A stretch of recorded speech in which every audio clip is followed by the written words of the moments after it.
जून 2023 मध्ये केंद्रीय प्राथमिक शाळा आमशी या ठिकाणी मी मुख्याध्यापिका म्हणून हजर होता शाळेची भव्य दिव्य अशी इमारत, मोठमोठ्या वर्गखोल्या बघून खूप मोठी शाळा असावी, पटसंख्या जास्त असावी असा विचार डोक्यामध्ये येत होता।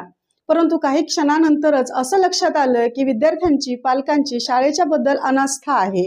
आणि तेव्हा मी माझ्या शिक्षकांची बैठक घेऊन शिक्षकांना नवनवीन उपक्रम शैक्षणिक प्रगतीसाठी, गुणवत्ता वाढीसाठी कसे करता येतील याचे वेगवेगळे उपक्रम राबवण्यासाठी मार्गदर्शन केलं। त्या पद्धतीने आम्ही शिक्षक सर्वजण मिळून शाळेमध्ये राबवू लागलो। सकाळी 9 वाजल्यापासून संध्याकाळी 6-6:30 वाजेपर्यंत शाळेमध्ये थांबू लागलो। शैक्षणिक प्रगतीवर भर देऊ लागलो। तेव्हा ग्रामस्थांच्या लक्षात आलं की हे शिक्षक काहीतरी करत आहेत आणि त्यानंतर त्यांचा कल शाळेकडे वाढू लागला।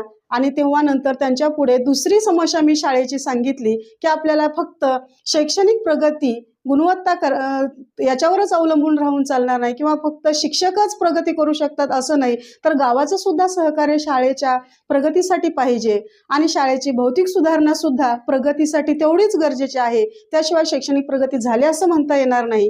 तेव्हा गावातील तरुण मंडळ, नेते, पुढारी किंवा बचत गट या सर्वांना एकत्र करून मी शाळेचे वेगवेगळे नियोजन त्यांना सांगितले। शाळेचा कायापालट आपल्याला कसा करता येईल, भौतिक सुधारणा कशा वाढवता येतील याबद्दल चर्चा झाली आणि त्या चर्चेमधून जवळजवळ ग्रामस्थांनी मला 8,12,000 एवढा शैक्षणिक उठावाचं सहकार्य केलं।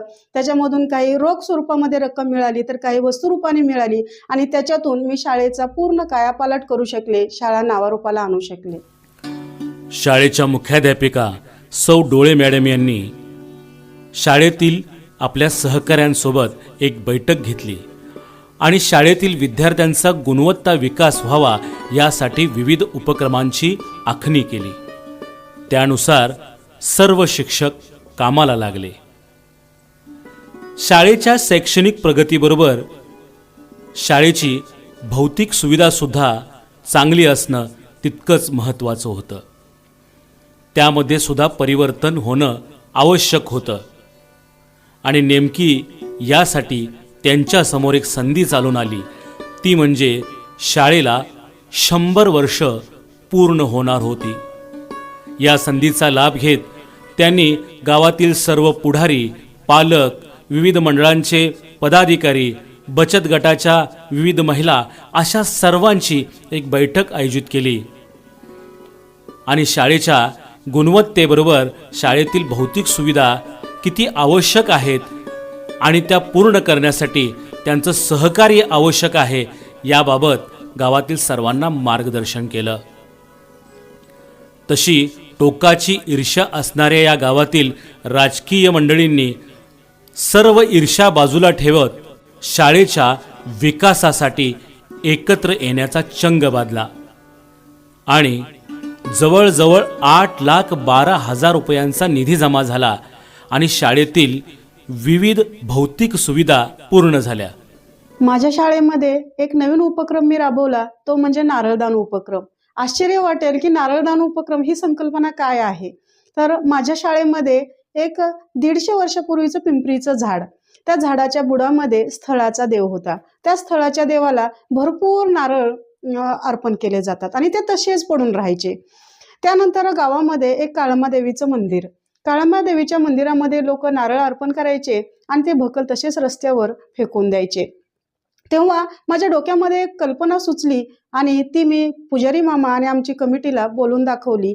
पुजारी मामांना लगेच पत्र दिलं की सदरचे जे नारळ आहेत ते नारळ वाढवल्यानंतर तो प्रसाद आमच्या शाळेच्या मुलांना पोषण आहारासाठी देण्यात यावा, जेणेकरून आमच्या मुलांना पौष्टिक आहार सुद्धा मिळेल। आणि त्या पद्धतीने ग्रामस्थांनी नंतर साठलेले नारळ आणि तरुण मंडळांनी सुद्धा शिवजयंती असेल, आंबेडकर जयंती असेल, या जयंतीला ते साठलेले नारळ माझ्या शाळेला दान करू लागले। एका वेळेला एक पोतं नारळ माझ्या शाळेला मिळू लागलं आणि त्या नारळाचा उपयोग पोषण आहारामध्ये, विद्यार्थ्यांना पौष्टिक आहार देण्यामध्ये आम्हाला होऊ लागला।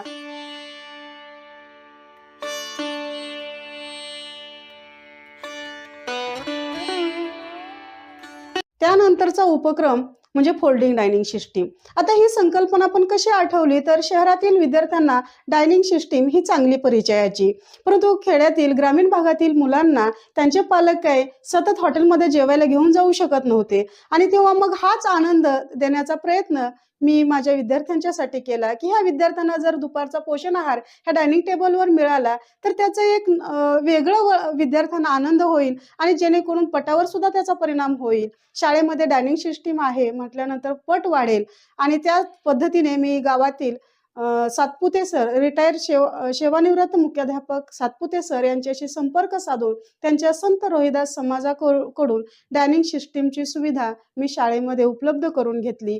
दुपारचा पोषण आहार हे विद्यार्थी या डायनिंग सिस्टीमवर घेऊ लागले. एक वेगळं कौतुक, एक वेगळा आनंद या विद्यार्थ्यांच्या चेहऱ्यावर पोषण आहार घेत असताना दिसून आला.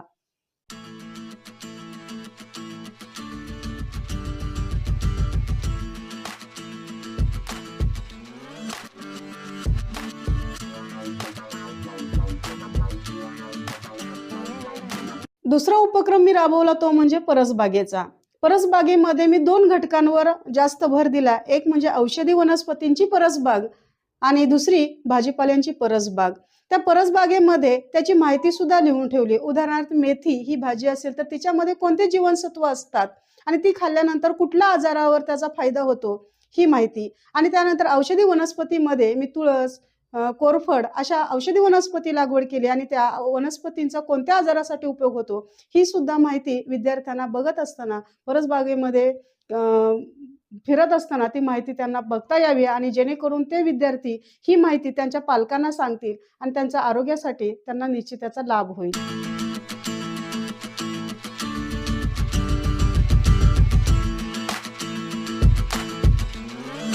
त्यानंतरचा उपक्रम राबवला मी प्रथमोपचार पेटीसोबत आजीबाईचा बटवा.